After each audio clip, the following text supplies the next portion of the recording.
ายดียินดีต้อนรับเข้าสู่ครัว AI หรือว่า AI Kitchen เนาะซึ่งมื้อนี้จะเป็นเอพิโซดทำอิฐของครัว AI ของพวกเขาเมนูทำอิฐก็จะเป็นเมนูต้มเค็มในตำนานเนาะซึ่งวิธีเฮ็ดและก็ส่วนผสมนั้นสิเป็นแนวใดให้ไปติดตามชมกันได้เลยมาเริ่มขั้นตอนทำอิฐกันเลยเนาะก็คือการกะเกี่ยมกระเทียมสับ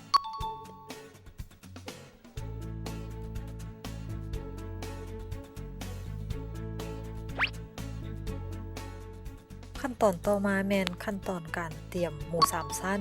ซึ่งเขาจะซอยให้มันเป็นตอนพอดีคำ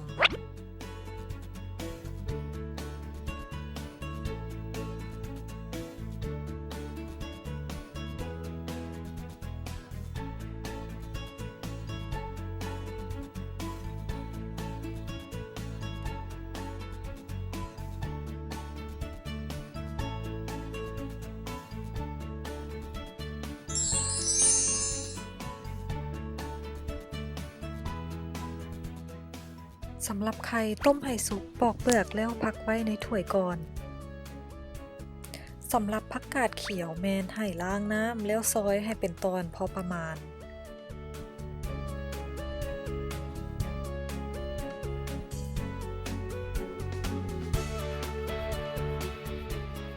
ขั้นตอนต่อไปแม่นขั้นตอนการลงมือเฮ็ดโดยจะเริ่มที่การเจียวน้ำตาลทำวิธีตั้งหม้อด้วยไฟปานกลางแล้วถอกน้ำตาลลงไปในหม้อหลังจากนั้นให้เจียวน้ำตาลให้มันเป็นสีน้ำตาลเข้ม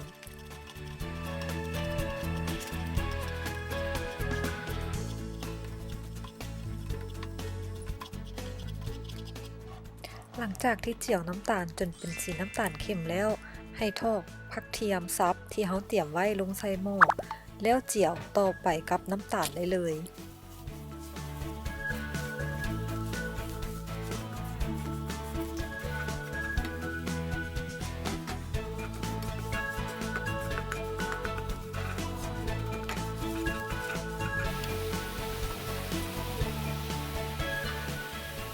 ต่อไปให้เอาสิ้น3ชั้นที่ซอยเตรียมไว้แล้วนั้นใส่ลงไปในหม้อ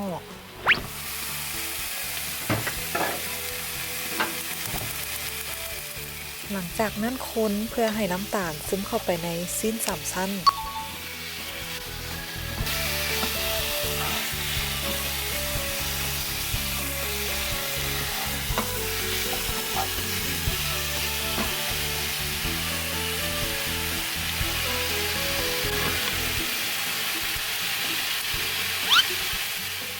ต่อมาเขาจะมาปรุงรสโดยการใส่น้ำมันหอยลงไปในหม้อ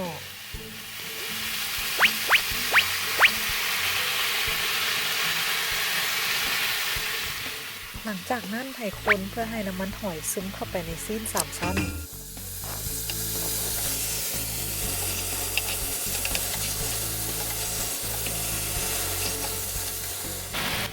ปรุงรสเพิ่มเติมด้วยซีอิ๊วแม็กกี้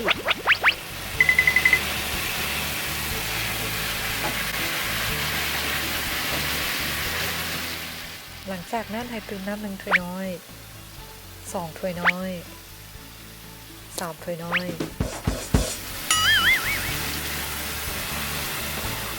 หลังจากนั้นให้คนเพื่อให้ส่วนผสมทุกอย่างซึมเข้าไปในสิ้น3ชั้น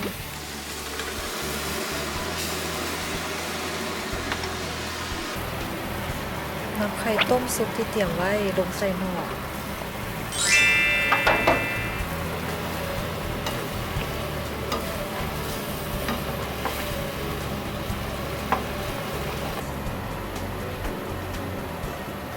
ขั้นตอนสุดท้ายแม่นให้เอาผักกาดเขียวที่เตรียมไว้ลงใส่หม้อ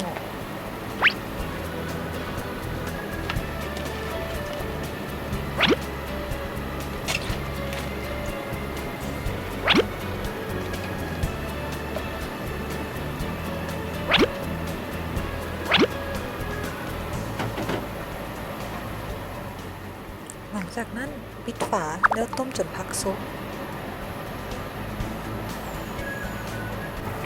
และนี่คือ Final Look ของต้มเค็มในตำนา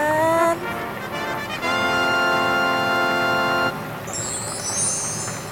ว้าวหน้าตาของ ต้มเค็มที่เฮ็ดแล้วเนาะกินง่ายๆก็คือกินกับข้าวเจ้าเนาะเดี๋ยวเฮาสิมาซีมเบิ่งว่า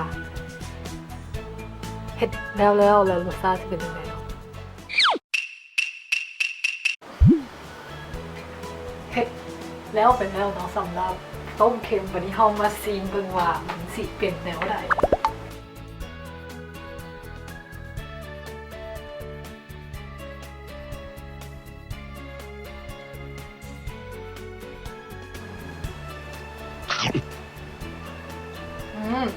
ครับ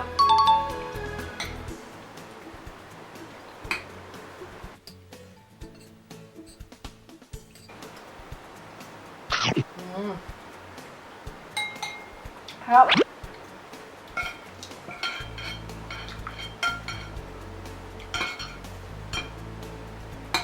อันนี้ตอนหมูเห็นบอก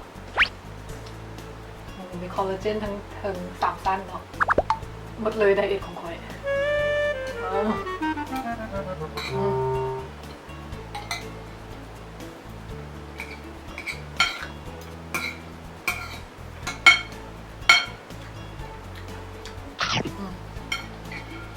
รับกินกันโตนี่ตอนเซลลูไลท์จะสกินให้เว้ย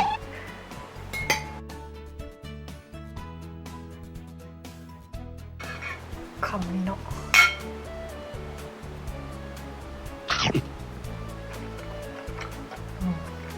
ครับ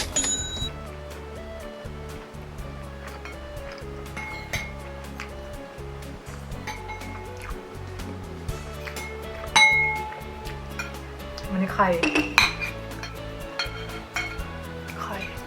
เห็นไหมวะมาสูงซ้ำไข่ใส่ข้าวอีกหน่อยนึง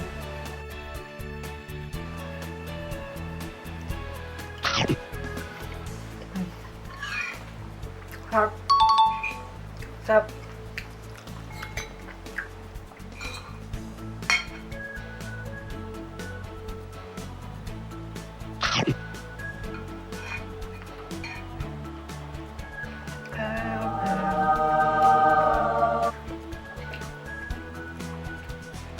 คลิปนี้ก็คือจะหมดไปเพียงเท่านี้เนาะเพราะว่าเผ็ดแล้วกินแล้วคอนเฟิร์มว่าแซ่บอย่าลืมติดตามต่อไปว่าพวกเขาสิมาเฮ็ดเมนูอีหยังให้เบิ่งอีกเนาะอย่าลืมติดตามเนาะเพราะตอนนี้ก็คือจบคลิปเนาะก็คือ see you next clip บ๊ายบาย